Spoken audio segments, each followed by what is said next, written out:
السلام عليكم ورحمة الله وبركاته. اللهم صل وسلم وبارك على سيدنا محمد. ازيكم يا بنات، عاملين ايه؟ يلا بينا مع بعض كده، في عز الساعة كده وفي عز الايام البرد ديت نقوم ننظف المطبخ مع بعض. حبيت اعمله معاكم عشان يلا اللي مش متشجع يوم يتشجع معايا ويوم يعمل معايا يلا مطبخه. الساعة وفي البرد بنكسل على تنظيف المطبخ. الفيديو بتاعي دي كان بعد الغدا على طول. قلت ايه اما اقوم بقى اتشجع كده وافتح الكاميرا وننضف المطبخ مع بعض. ما كانش فيه يعني يعتبر يعني مواعين ولا كركبه كتيره يعني كالعاده، لا، كان خفيف برضو. تمام. مبدئيا كده يا بنات انا عندي باسكت كده، زباله في المطبخ، بس دايما اولادي بيعملوا فن على الرخامه. تمام. فلميت كده بقى ايه المطبخ كده الرخامه، ظبطتها كده الاول. وعندنا هنا ارانب هنغسلها واعرفك الزفره بتاعتها. تمام. بس عند اول حاجه كده بقى نضفت الرخامه وشديت الميه اللي بتبقى على الرخامه، دايما بيجيلي ميه كده على اخر الرخامه. فقلت بقى ايه اما اشدها بالمساحه كده بتاعت الرخامه ووتايل بقى المطبقيه بتاعتي دي كنت بحطها كده على الرخامه عشان لما بغسل حاجه بصفيها فيها بقى وكده. كنت غاسله برضو برطمانات البهارات اهيت. البرطمان اللي بيخلص معايا اول باول بغسله قبل ما ببدا املاه تاني، مثلا بهارات جديده وكده. لا، ببقى غسلاه اول باول، يعني مش شرط املاهم كلهم مره واحده واغسلهم كلهم مره واحده، لا، لو واحد بواحد عادي. تمام. فضي بقى المطبقه بتاعتي كده عشان خاطر ايه لما اغسل المواعين تكون هي فاضيه قدامي وما يحصلش ايه كركبه قدام مني وكده. عندي برضو هنا ما شاء الله ارنبين هما هعرفك هنغسلهم ازاي ولهم زفاره كده. هعرفك ايه مكان الزفاره بتاعتهم. بس تعالى بقى نبدا الاول ننظف ايه المطبخ بتاعنا وننظف المواعين. اول حاجه كده مبدئيا لازم نبدا بالكوبايات. لو عندك ازايز ابدا بالازايز والكوبايات اول حاجه، والسبونج لسه نضيفه بالبريل كده بتاع المواعين تبدا تغسلها. انا بحب اول رغوه ديت بقى في الحنفيه على طول، بس بكون منضفه جواها وكده. اللهم صل وسلم وبارك على سيدنا محمد. الصينيه بقى وكله نبدا بقى نتسلى كده بقى عشان بقى تخلصي مواعينك على طول وتكوني بقى ايه تحسيش بالمواعين كتيره وكده. هتبداي وانت واقفه كده في المطبخ بقى تستغفري. ممكن انا بفتح اوقات جنبي لما اكون مثلا مكسله كده ومش عايزه افتح لما اكون بقى ما مش مثلا مش عايزه انضف المطبخ كده ومكسله مثلا كده، بيجي مثلا انا اوقات مبقاش فاضيين مكسلين نقول نستنى شويه كده، لا مش عارفه ايه، لا بقوم فاتحه بقى التليفون بتاعي على القرآن بتاعي او على الاذكار، على الاستغفار، على اي حاجه جنبي، وبلاقي المواعين خلصت يا بنات يعني بسرعة الصاروخ كده في ثانية. يعني ما شاء الله لما تفتحي جنبك أدعية قرآن، تفتحي جنبك حاجات كده بتهدي النفوس كده وبتهدي النفس كده وبتكوني مرتاحة وانت بتغسلي المواعين. ما شاء الله بتلاقي المواعين خلصت معاكم بسرعة. ببدأ بقى مثلا أبدأ أنا أستغفر كده. طول ما أنا واقفة بغسل المواعين كده بستغفر وكله بيخلص يا بنات. بس اهم حاجه بقى يعني ايه، يعني نحاول نخلص المطبخ اول باول وتحط حاجه في دماغك اللي انت مثلا يعني. بس كده يا بنات بقى هبدا بقى غسلت الاطباق بتاعتي اهيت، يعني خلص على طول ما خدوش منه وقت. هنا عندي بقى الحوض بتاعي، فضيته بقى كده. يعني انا ببدا الاول اغسل الحاجات السهله، كوبايات الاطباق المعالق الحاجات دي كلها، وبعد كده ببدا ادخل بقى ايه على الحلل بقى اللي بتبقى محتاجه بقى إيه سلكه بقى كده، اللي هي السلكه العاديه بتاع الخشنه ديت والصابون الاسود كده. بس ببدأ بقى ايه حاجة حاجة كده. تمام. انا بقى على طول في الطبيعي بتاعتي في الطبيعي يعني ما بكومش مواعين كتيرة كده، بحب اغسل واشطف على طول.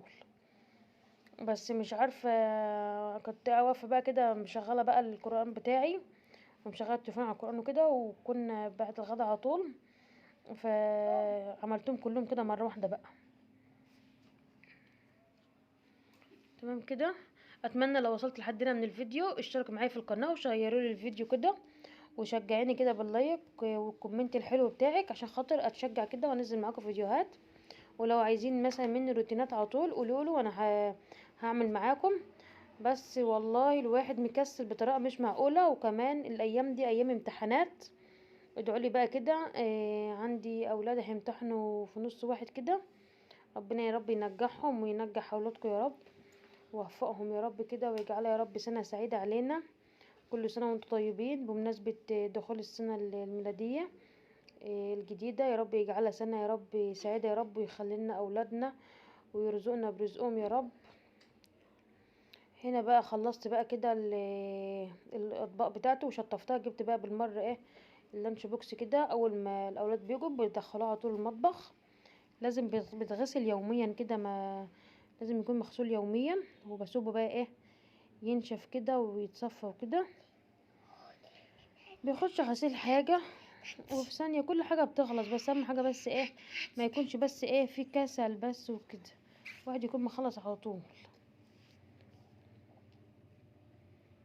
ان شاء الله الفترة الجاية ان شاء الله بإذن الله ناوية كده والنية لله ان انا ابدأ معاكم على طول واكون موجودة معاكم على طول. نتشجع كده مع بعض، لان بجد يعني في الشتاء الواحد بيبقى مكسل. يعني الواحد مثلا لو في عادي في يومك الطبيعي عادي مع اولادك بتطبخي وبتكنسي وبتمسحي وبتغسلي مواعين عادي، انما لما تيجي تقولي عايزه اصور بتلاقي بقى الدنيا دربكت. بتلاقي بقى الواحد يعني بتحس جاله كسل كده. ما اكون مثلا كده ناويه مثلا كده اللي انا اصور مثلا فيديو كده، ولا اصور فيديو ولا اعمل مقادير وكده، بتلاقي استهلكت مواعين كتيره. بتلاقي المطبخ اتقلب كده مره واحده. هنا بقى يعني عشان اغسل الحلل بتاعتي ديت، الحلل بتاعتي المونيا ما هياش تيفال ولا سيراميك وكده. لازم اولا بفرش فوطه كده على الرخامه عشان الرخامه بتاعتي ما تتجرحش. تمام.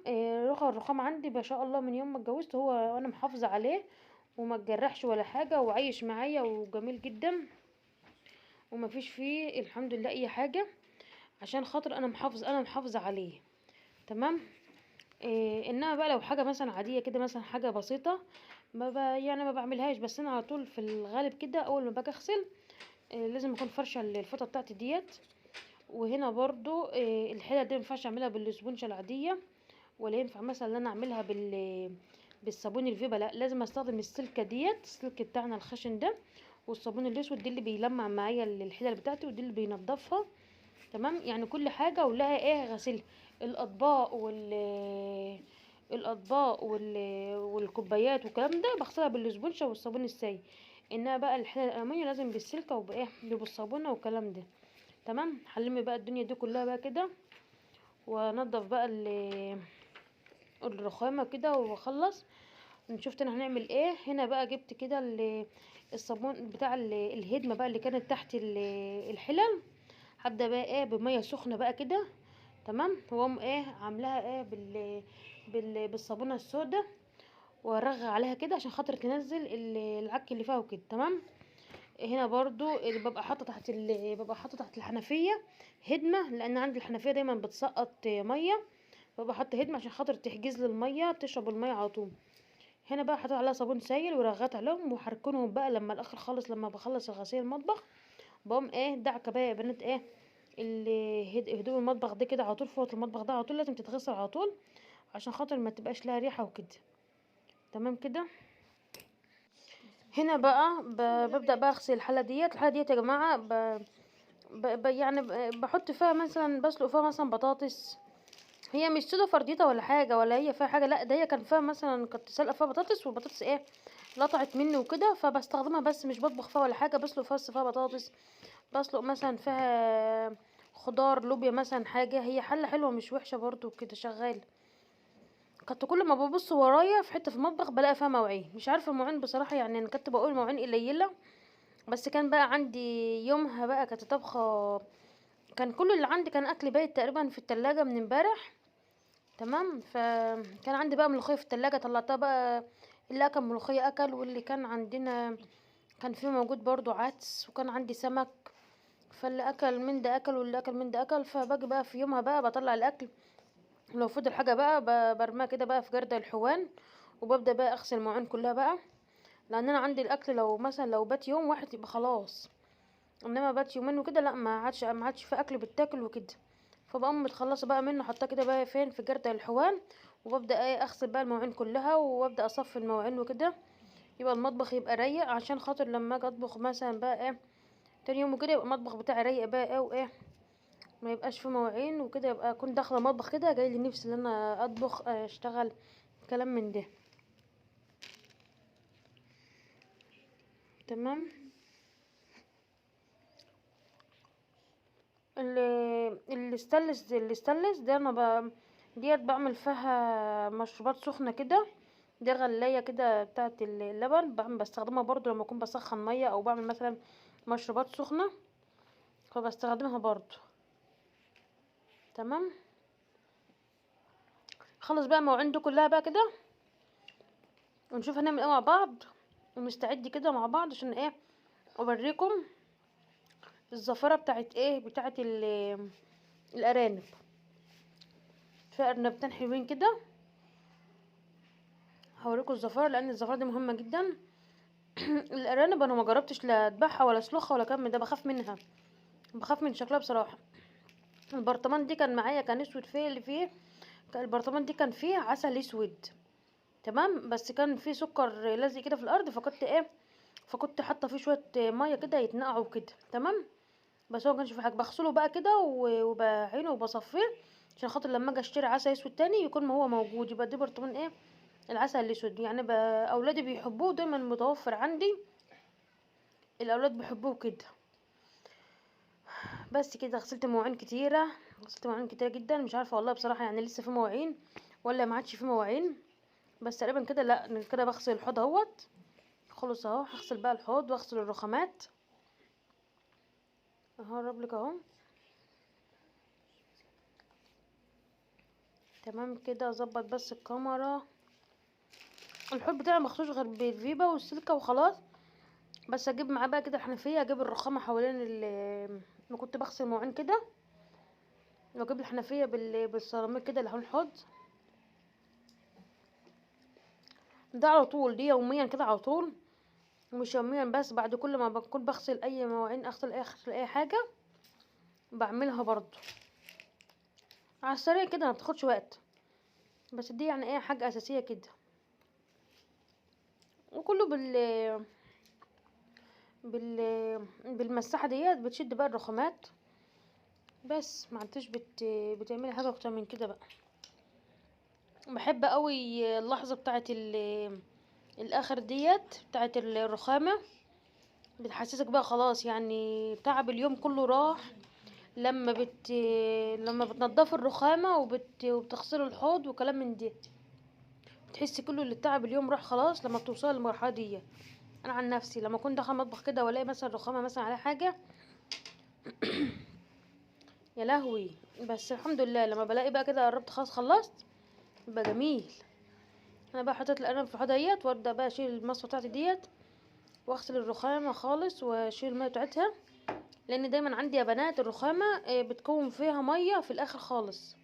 مش عارفه ليه الميه بتوصل لاخر الرخامه. يا ريت اللي يعرف يكتب لي في الكومنتات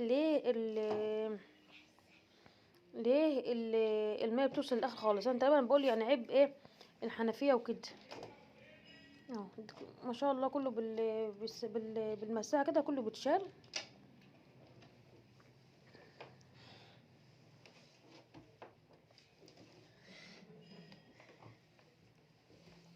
خلصنا بقى كده اهوت. هنا بقى جبت الارانب بتاعتي اهيت. دي شكل الارانب. كنت الاول كنت بخاف منها يا بنات، وكنت بحس جسمي كده مقشعر كده وما كنتش بحبها خالص. بس خلاص اتعودت. دي تاني مره اطبخها فيها وتاني مره انضفها وكده. جبت بقى البنشه بتاعتنا كده اهوت، جبت السكينه بتاعتنا، ونجيب بقى ايه الارانب بتاعتنا بقى نقطعها ونجهزها بقى وننقعها عشان خاطر هطبخ اللي اطبخه منها، وعين اللي هيتعان في الفريزر إيه يكون متنضف كده ومتعان نضيف وكده، وشيلها منه الزفره بتاعته. تمام.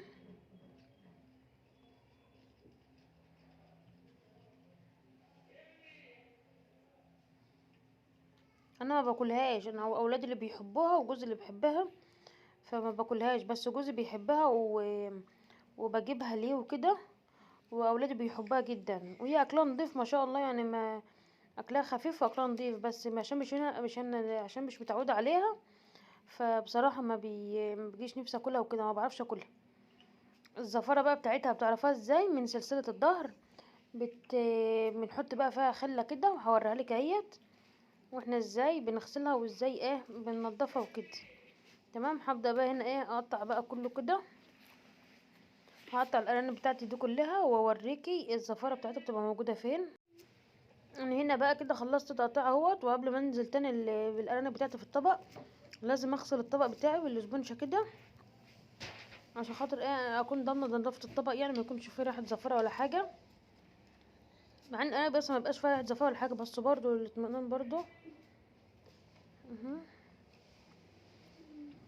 الارانب يا جماعه ما بتاكلش اي اكل، ولا بتاكل مثلا يعني ما تخافيش منها، يعني ولا يكون لها ريحه زفاره ولا يكون لها اي حاجه، بس برضو هي النفس برضو اللي بتاكل وكده، ما اعرفش اكلها وكده. هبدا بقى حطيت الطبق هنا على الرخامه بقى كده، وابدا بقى احط فيه بقى الكبده بتاعتي واحط فيه الارانب. تمام. وابدا بقى ايه اعرفك بقى ايه الزفاره فين.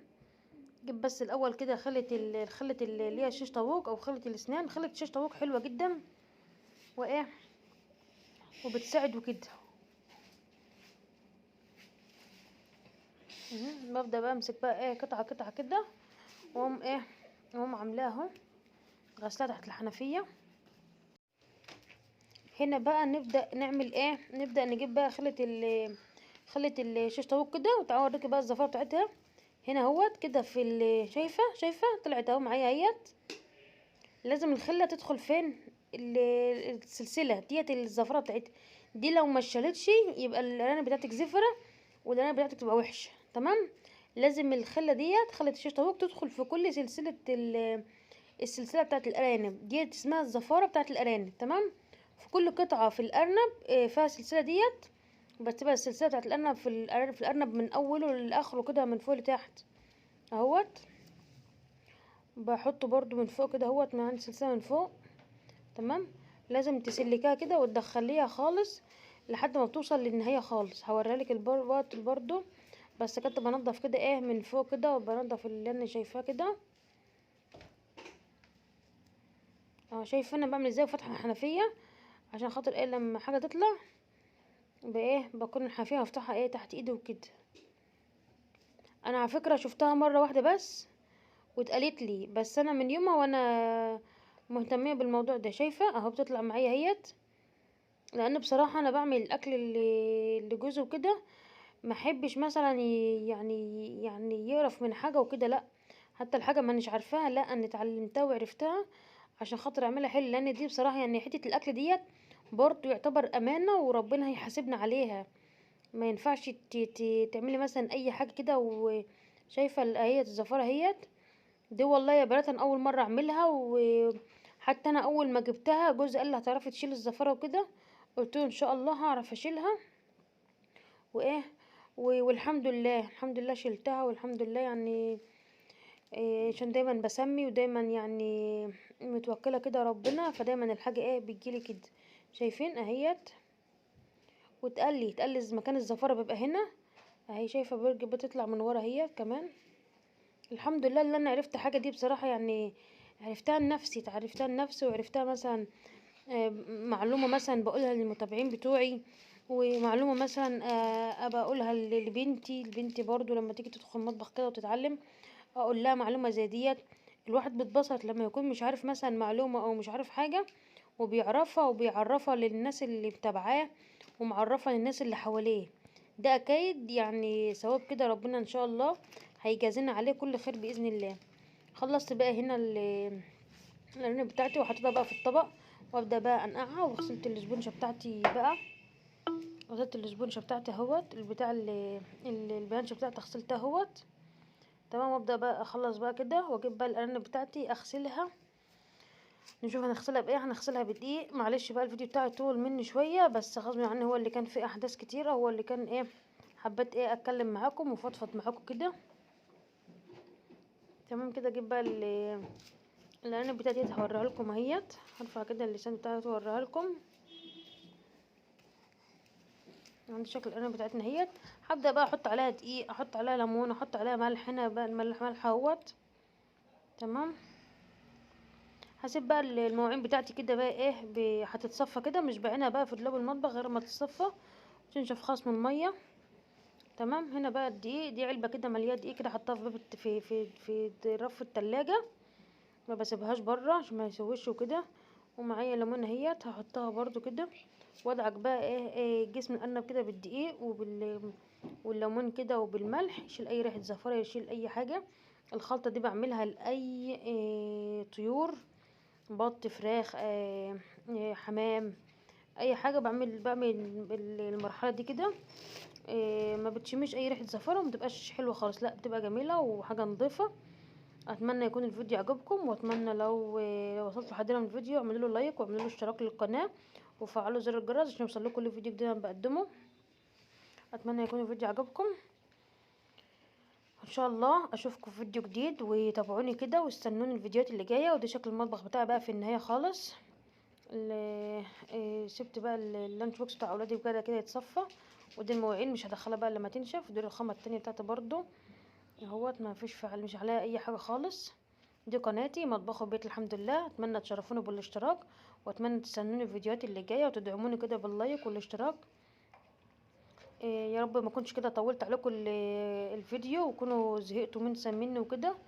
يلا بقى يا بنات، قومي كده اللي مش متشجعه تقوم تتشجع وتقوم تنظف مطبخها. يلا بقى تابعوني كده واستنوني الفيديوهات اللي جايه، وان شاء الله هتشوفوا معايا كله جديد. مع السلامه.